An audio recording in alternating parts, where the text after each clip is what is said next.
Magandang umaga, grade 3. Ako po si Teacher Conrad. Ngayong araw na 'to ay pag-aaralan natin ang patungkol sa inyong makabansa.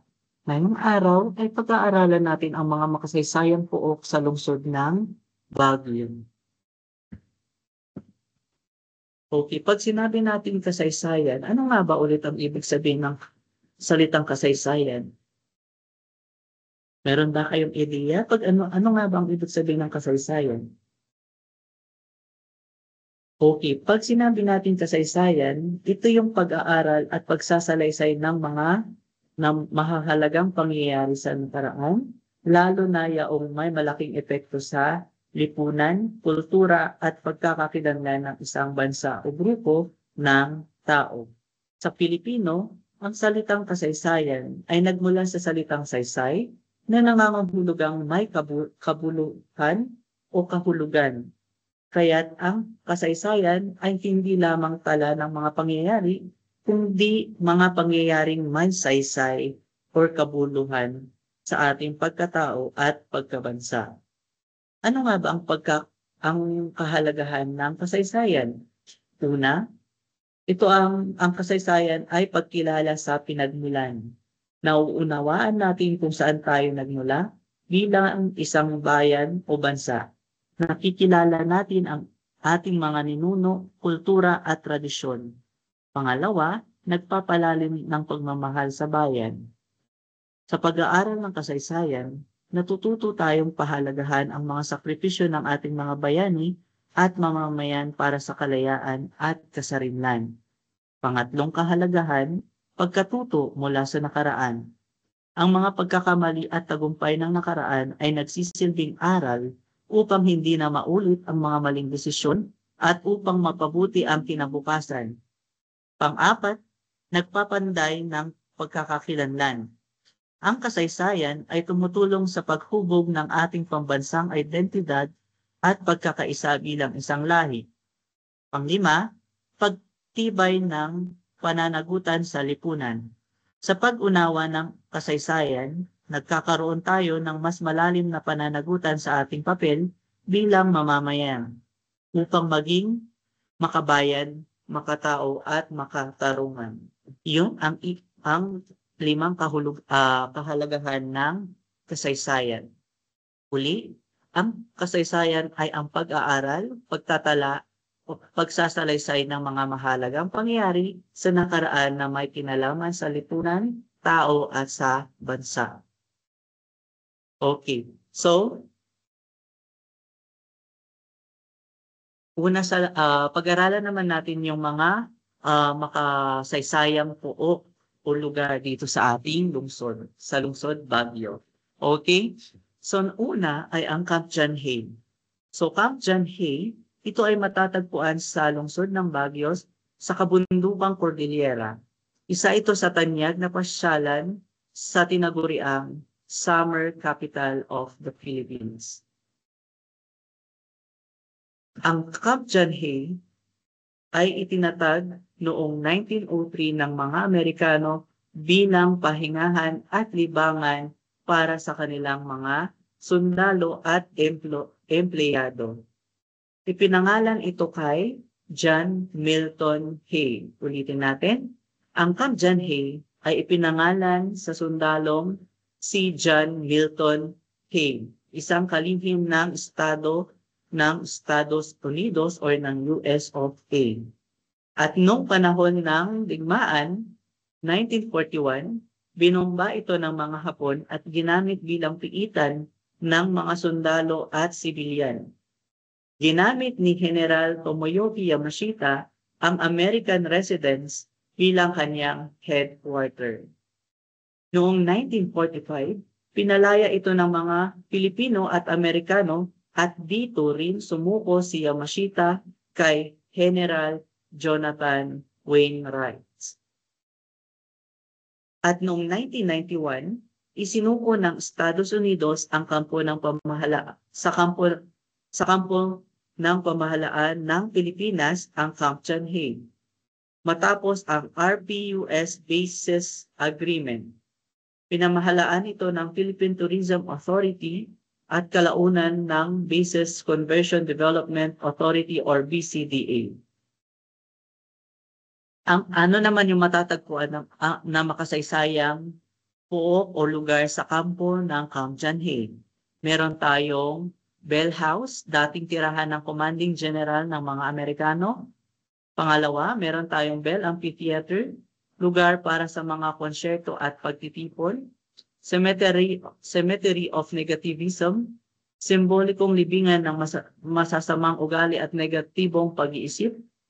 At meron din tayong Secret Garden, tahimik na lugar para sa pagninilay. At meron din Totem Pole, at isa itong eskultura na nagpapakita ng makasaysayang personalidad ng Baguio. Ulitin natin, ang Camp John Hay, dito, formal na sumuko si Yamashita or si General Tomoyoki Yamashita sa mga Amerikano at Pilipino noong Setyembre 3, 1945. Okay? Pangalawa, ang Burnham Park. Ang Burnham Park ay matatagpuan sa sentro ng lungsod Baguio. Ito ang pinaka-popular na parke sa summer capital ng Pilipinas. Okay, dating bahagi ito ng Cafagway, isang damuhang or isang malawak na damuhang lambak or pastulan na tirahan ng mga Ibaloy. Noong 1905, idinisenyo ito ng Amerikanong arkitektong si Daniel Hudson Burnham bilang bahagi ng plano para sa lungsod ng Baguio. Ipinangalan ang parke sa kanya bilang Burnham Park. Noong 1925, opisyal na inilaan bilang pampublikong parke sa ilalim ng Proclamation No. 64 ni Governor General Leonard Wood. At noong 1930, naging sentro ng libangan, may artificial na lawa, hardin ng rosas at Melvin Jones grandstand para sa mga parada at konsyerto. Noong panahon ng digmaan, nasira ito dahil sa pagbomba ng mga Hapon, ginamit bilang kampo ng mga sundalong Hapon mula 1942 hanggang 1945. Noong 1995, inilipat ang pamamahala sa lungsod ng Baguio mula sa Philippine Tourism Authority at noong 2008, ganap na ibinigay sa lokal na pamahalaan ang kontrol sa parke sa pamamagitan ng Executive Order No. 695. Ano naman yung mga makikita o tampok ng parke? Okay, meron tayong Burnham Lake, artificial na lawa para sa bangka at picnic, Rose Garden, Hardin ng Rosas at busto ni Daniel Hudson Burnham. Melvin Jones Grandstand, lugar para sa parada, misa at konsyerto. Meron din tayong Children's Playground, lugar para sa mga bata. Meron din tayong Orchidarium, hardin ng mga orchid, Igorot Garden, may rebulto ng 5 tribo ng Cordillera, Pine Trees of the World, iba't ibang uri ng pine trees, at skating rink, lugar para sa skating at libangan. At ano naman yung makasaysayang gampanin ng Burnham Park? Noong 1998 Luzon earthquake, ginamit ang Burnham Park bilang tent city ng mga evacuee mula sa mapinsalang lindol. At noong 2019, ipinasa ang House Bill 7966 upang ideklara ito bilang National Heritage Park. So yan po ang Burnham Park. Next, na makasaysayang lugar ay ang Session Road. Ito ay isang pangunahing lansangan ng lungsod. Ang katawagang ito ay pinangalan dahil sa daanan patungo sa Baden-Powell Hall kung saan nagpulong ang mga miyembro ng Philippine Commission noong panahon ng mga Amerikano.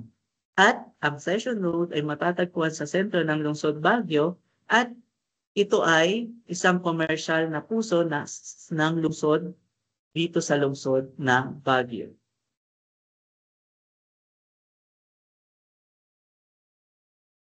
Okay, ano naman ang kasaysayan or papel sa kasaysayan? Ginamit bilang government center road noong panahon ng mga Amerikano at naging sentro ng kalakalan at kultural sa lungsod.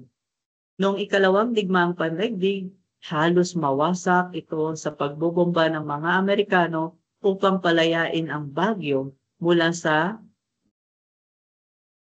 mga Hapon. Ah, ang Session Road ngayon, isa sa pinakaabalang kalsada sa Baguio, puno ng mga tindahan, restaurant, bangko, hotel at boutiques. Dito ginanap ang mga parada at aktibidad tuwing Panagbenga Festival, kung saan pansamantalang isinasara ito para sa mga street performers at bazaar. May upper at lower Session Road. Ang lower Session Road ay malapit sa Burnham Park at Baguio City Hall, at ang upper Session Road ay patungo sa SM Baguio, Baguio Cathedral at Camp John Hay. Itinuturing na puso ng Baguio kung saan nagtatagpo ang kasaysayan, kultura at modernong pamumuhay. Dito makikita ang pagbabago ng lungsod mula sa kolonyal na pamahalaan patungo sa pagbabagong urbanization. Okay, pang-apat, ang Baguio Convention Center. Ipinaitayo ito ng Government Service Insurance System sa utos ng dating Pangulong Ferdinand Marcos upang doon ganapin ang 1978 World Chess Championship Series. Okay, matatagpuan ang Baguio Convention Center sa Governor Park Road, malapit sa UP Baguio, Supreme Court, Summer Court House at Court of Appeals.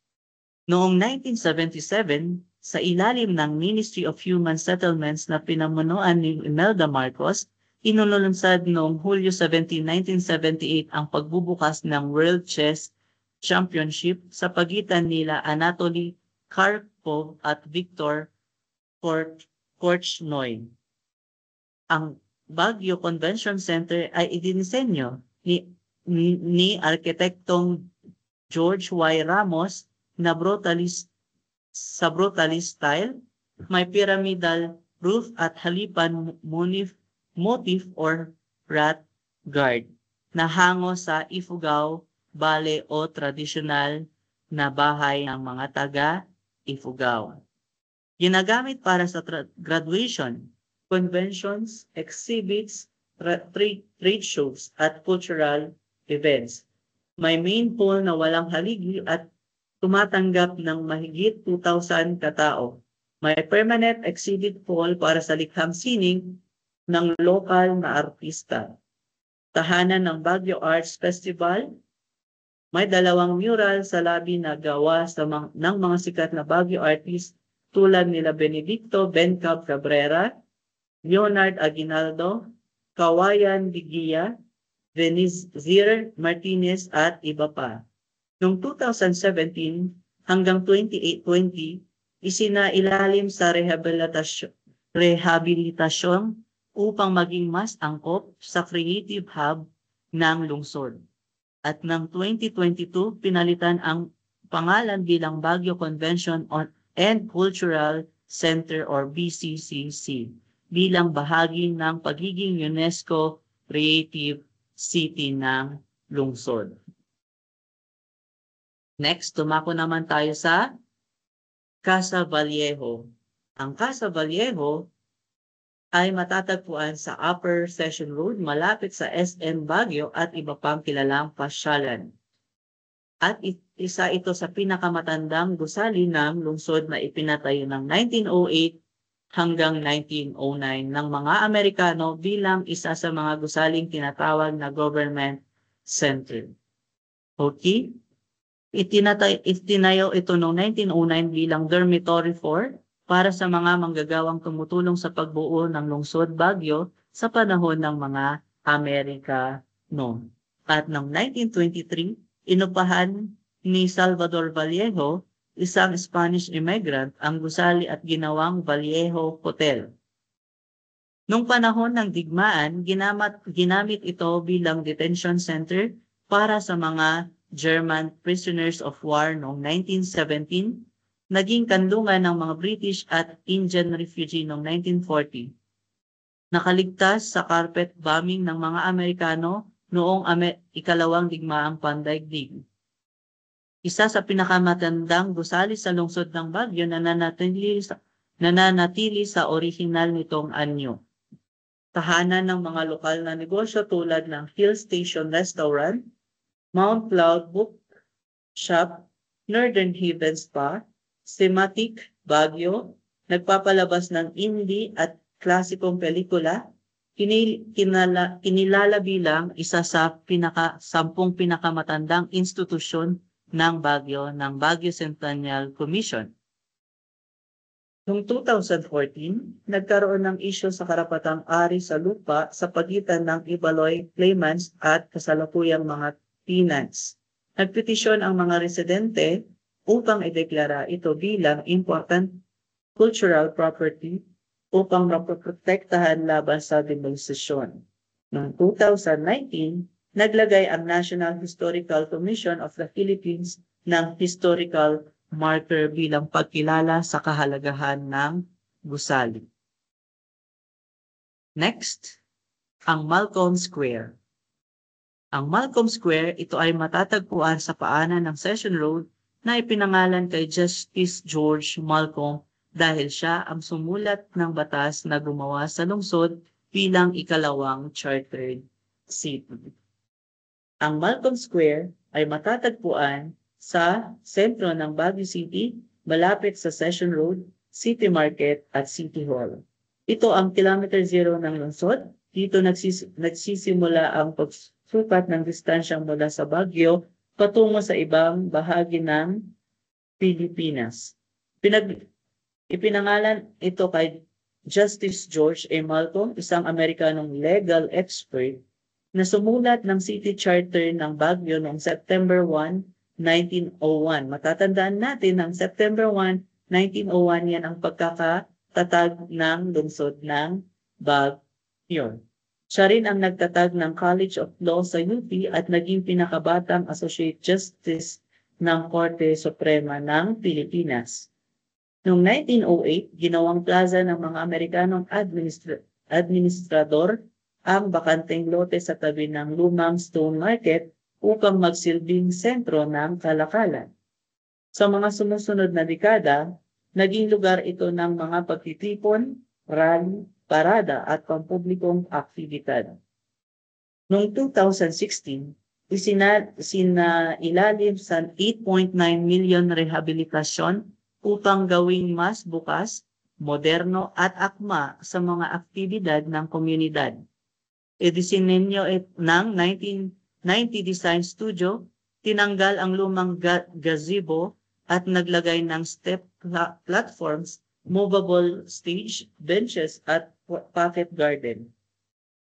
Ginagamit ngayon ang Malcolm Square para sa art exhibits, Sunday markets, street performances, Panagbenga Festival activities, at nagsilbing pahingahan ng mga mamamayan at sentro ng kultural na sa lungsod ng Baguio.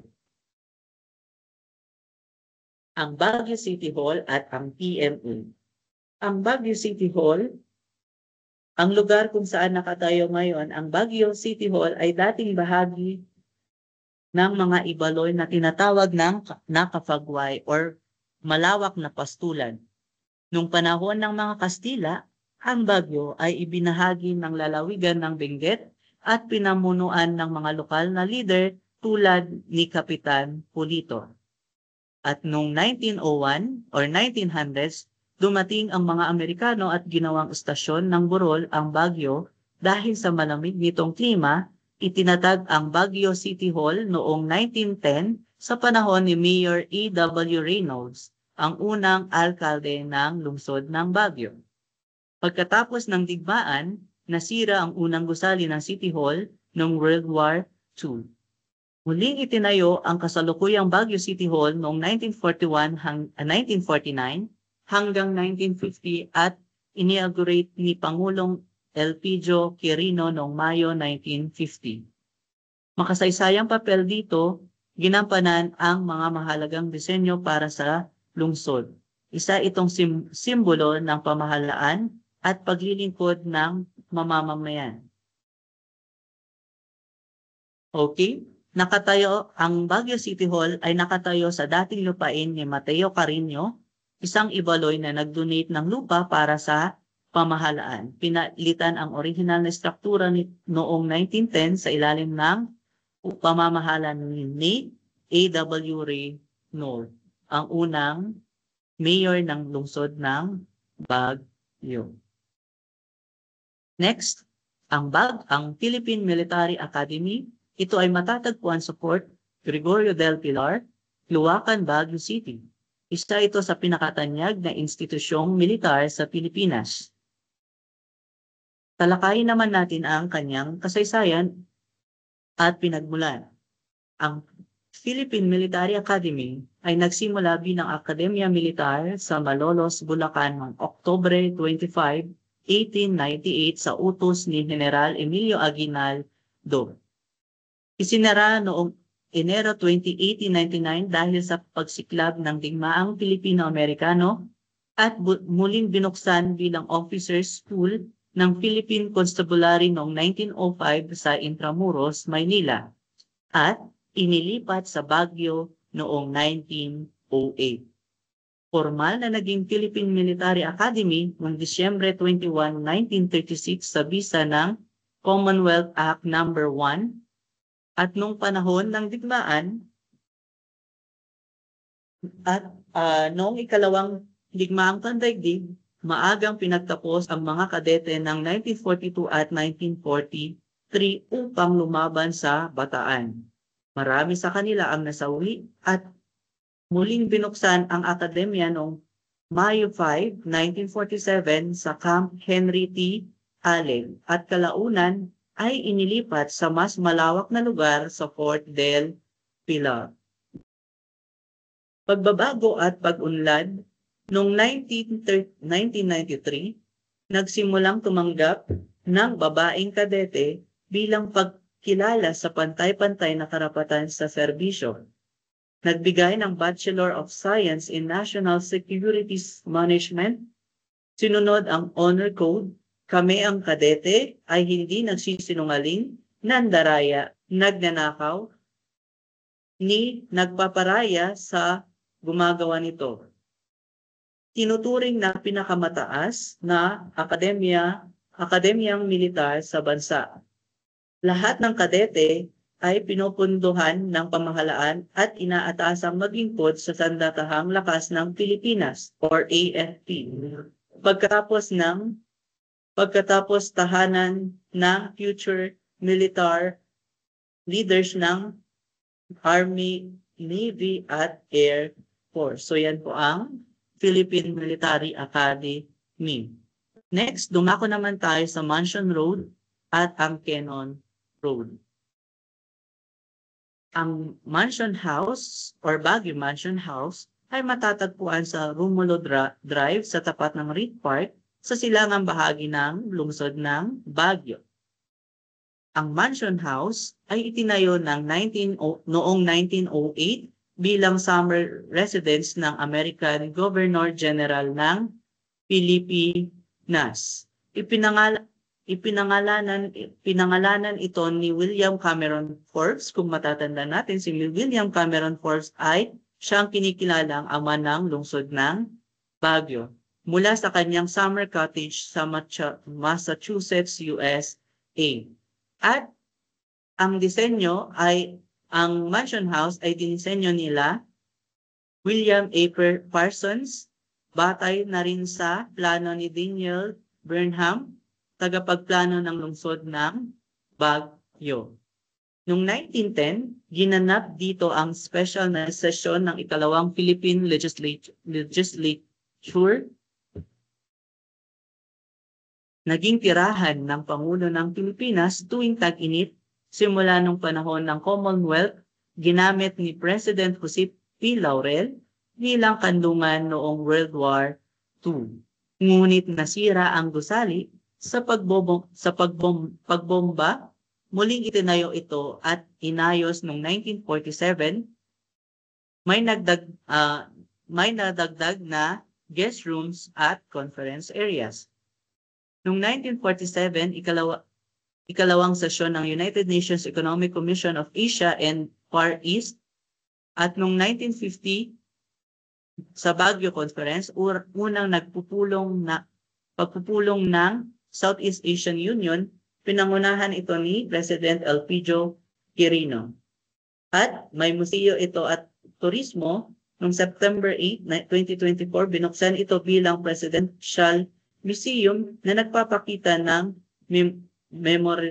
memorabilia ng dating mga pangulo at kilala sa Iron Gate na madalas pagkuhanan ng larawan ng mga turista.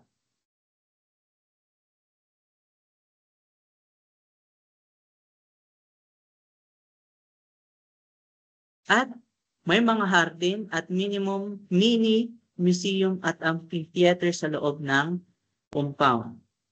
Next, yan po ang mansion house. Okay? Ang Cannon Road naman ay isang makasaysayang daan na nag-uugnay sa lungsod ng Baguio sa bayan ng Rosario, La Union. Dati itong tinawag na Benguet Road at ito ang pinakaunang daan na ginawa upang mapadali ang pagpunta sa lungsod ng Baguio. Sinimulan ang paggawa sa daan noong 1903 at natapos ito noong 1905. Isa ito sa pinakamahirap at pinakamahal na proyekto ng mga Amerikano sa Pilipinas noong panahong iyon. Pinangunahan ito ni Colonel Lyman Cannon, kaya ipinangalan sa kanya ang daan. Mahigit 2,300 manggagawa mula sa iba't ibang bansa ang tumulong sa paggawa nito, kasama ang mga Pilipino, Amerikano, Intsek at Hapones. Marami sa kanila ang naghirap at namatay dahil sa sakit at aksidente habang ginagawa ang daan. Ito ang pinakamaikling daan papuntang Baguio mula sa Luzon. At ang Cannon Road ay isa ito sa simbolo ng pagkakaisa ng mga tao mula sa iba't ibang lahi dahil na rin sa pagtutulungan sa pag-aayos at paggawa nito. At nakakatulong ito sa pag-unlad ng turismo at kalakalan sa Baguio dahil ito ang ginagamit na daanan patungong Baguio or paakyat ng Baguio. Next, ang Baguio Central School at ang Igorot Garden. Ang Baguio Central School ang pinakaunang pampublikong paaralan hindi lamang dito sa lungsod ng Baguio, kundi pati na rin sa buong Pilipinas na itinayo noong September 2, 1899. Ang 1899 ay panahon pa ng mga Kastila. At ito ay, kung matatandaan natin, ang kung saan nakatayo o nakatirik ngayon ang Baguio City Hall at Baguio Central School ay pagmamayari nito ng Ibaloy na si Mateo Carino. Okay? At nung panahon ng World War II, inilipat ang mga mag-aaral dito sa Baguio Central School ay inilipat sa Bonifacio Elementary School dahil nasira dahil sa pagbomba ng mga Amerikano at kalaunan ay inayos at ibinalik ang Baguio Central School. Sa kasalukuyan ay nire-restore ng ating pamahalaan ang Gabaldon Building. Ang restoration ay para ibalik sa dati nitong anyo noong panahon ng mga Amerikano. Kung ano po yung disenyo niya, ay yun ang makikita natin. Ngunit, papalitan yung mga nasira ng mga kahoy ng mas matibay pang mga kagamitan tulad ng konkrito, metal at semento. Pero yung disenyo pa rin ay hindi magbabago. Sa kasalukuyan, ang Baguio Central School, ang pinakamalaking pampublikong paaralan dito sa lungsod ng Baguio na may 2,846 na enrollees or mag-aaral. Next, pag-aralan naman natin ang Igorot Park. Okay, ang Igorot Park ay matatagpuan sa sentro ng Baguio malapit sa Burnham Park at Session Road. Okay, itinatag ang Igorot Park bilang parangal sa mga katutubong mamamayan ng rehiyon. Dito makikita ang mga rebulto ng mga Igorot na nakasuot ng tradisyonal na kasuotan at sumisimbolo ng kanilang tapang, dignidad at kultura. Ang Igorot Park ay ginagamit bilang sa selebrasyon at pista tulad ng Panagbenga Festival. May mga palabas ng katutubong sayaw at musika gaya ng gamsa, gong at tayaw or sayaw ng mga Igorot. At maraming turista ang bumibisita upang matuto tungkol sa kultura ng Cordillera. Isa itong bukas na parke para matunghayan ng mga mamamasyal dito ang kasaysayan, sining pamumuhay ng mga Igorot. Next, ang Diplomat Hotel at ang Mount Santo Tomas.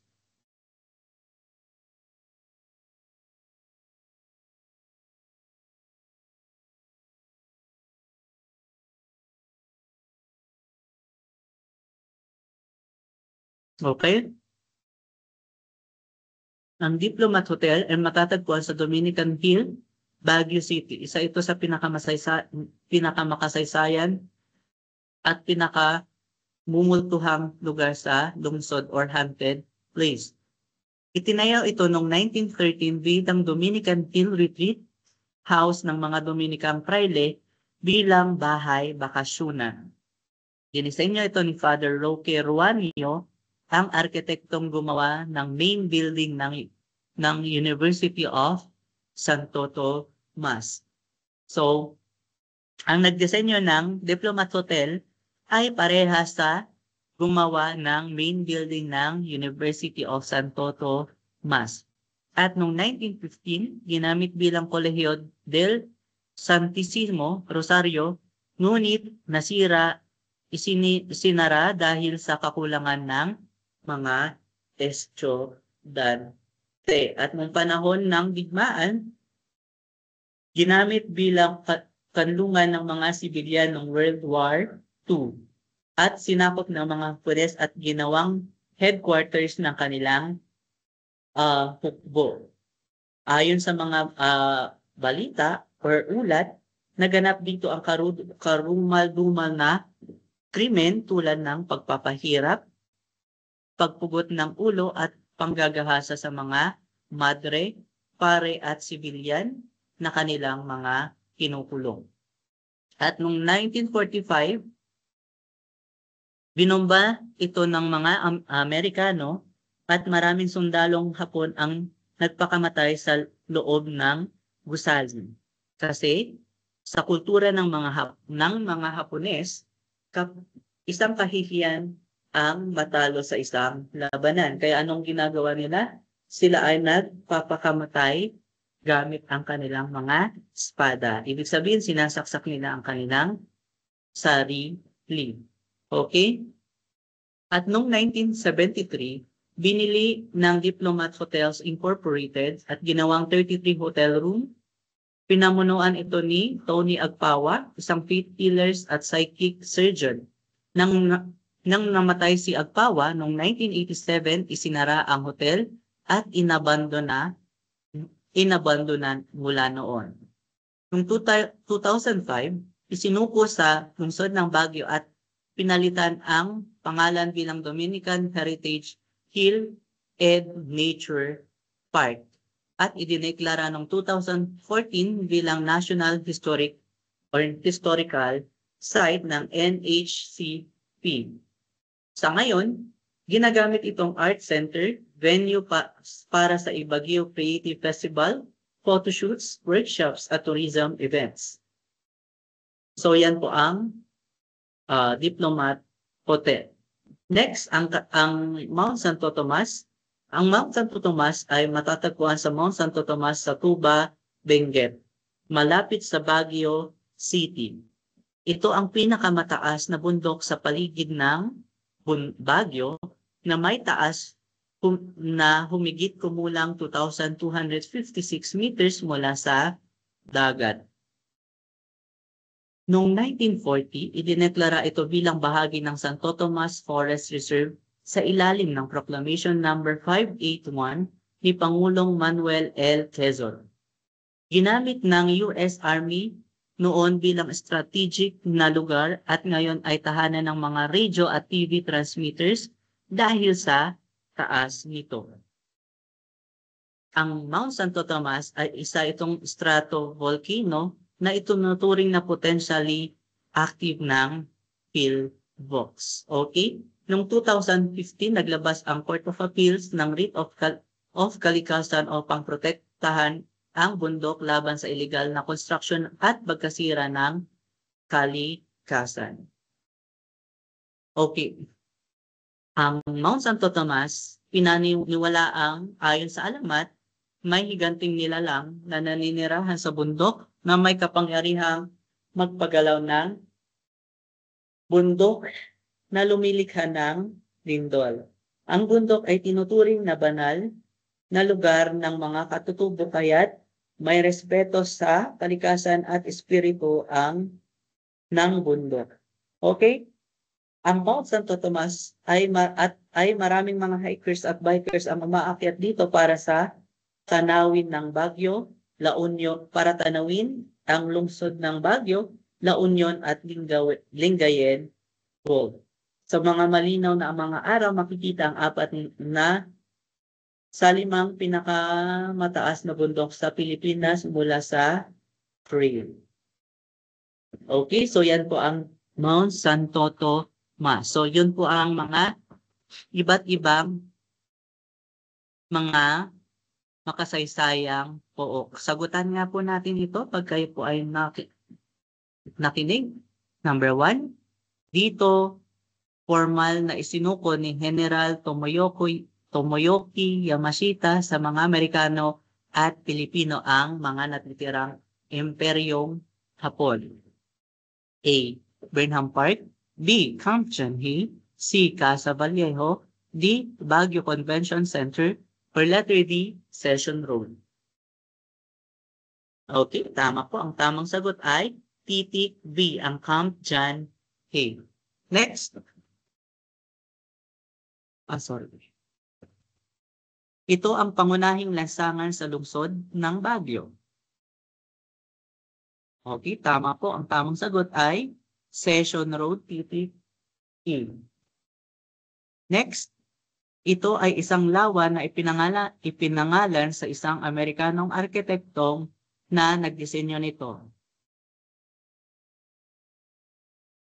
Okay po, siya po ay si letter A, Burnham Park. Sino yung Amerikanong arkitektong yon? Siya po si Daniel Hudson Burnham. Okay, next, number 4. Isa sa pinakamatandang gusali ng lungsod na ipinatayo noong 1908 hanggang 1909 ng Amerikano bilang isa sa mga gusaling tinatawag ng government center. Okay, tama po, titik C, ang Casa Vallejo. Next. Ipinatayo ito ng Government Service Insurance System sa utos ng dating Pangulong Ferdinand Marcos upang doon ganapin ang 1978 World Chess Championship Series. Okay, tama po. Ang tamang sagot ay titik D, ang Baguio Convention Center. Okay, so yun po ang ating aralin ngayong araw na ito. Maraming salamat po. At aralin po ito dahil ito po ay kasama sa inyong summative test bukas sa Araling Panlipunan. Maraming salamat po at alam.